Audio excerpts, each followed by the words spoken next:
Praise lord. దేవుని ఘనమైన నామమునకు మహిమ కలుగునుగాక. ప్రభు నామమున మీ అందరికీ హృదయపూర్వక వందనాలు. ఈ ఉదయకాలము దేవుని వాక్యాన్ని విందాం. కీర్తనలు 45. యెహోవా నా దేవా, నీవు మా ఎడల జరిగించిన ఆశ్చర్య క్రియలను, మా ఎడల నీకున్న తలంపులను బహు విస్తారములు.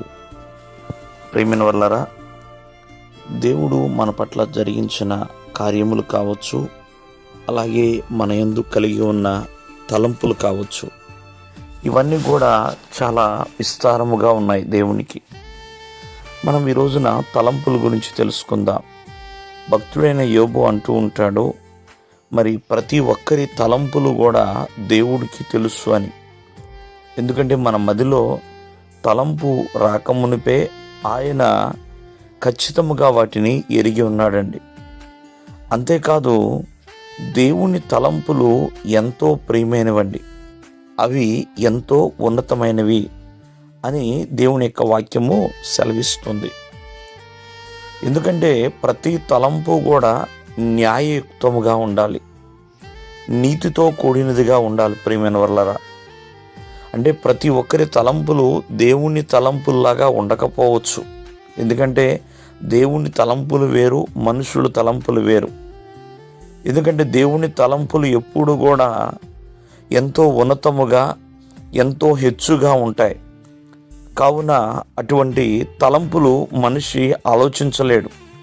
కానీ ఒక నీతిమంతుని తలంపుల వలె ఉండాలని దేవుని యొక్క వాక్యము సెలవిస్తుంది.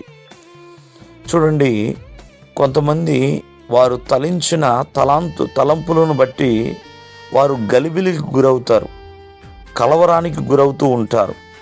ఎందుకంటే కొన్ని తలంపులు పాపానుసారముగా ఉంటాయండి, లోకానుసారముగా ఉంటాయి, భక్తిహీనముగా ఉంటాయి. అవి ఎంతోమందిని బాధ పెడుతూ ఉంటాయి, కలతలోనికి తీసుకువెళుతూ ఉంటాయి. ప్రియమైన వర్లరా, కావున ఒకసారి ప్రతి తలంపు కూడా నీతిగా, న్యాయముగా, యథార్థముగా ఉన్నప్పుడు ఆ తలంపులు ఘనముగా ఎంచబడతాయి. ఒకవేళ ఆ తలంపులు గనక వ్యతిరేకముగా ఉంటే మరి ఎంతోమంది కలవరానికి గురవుతారు.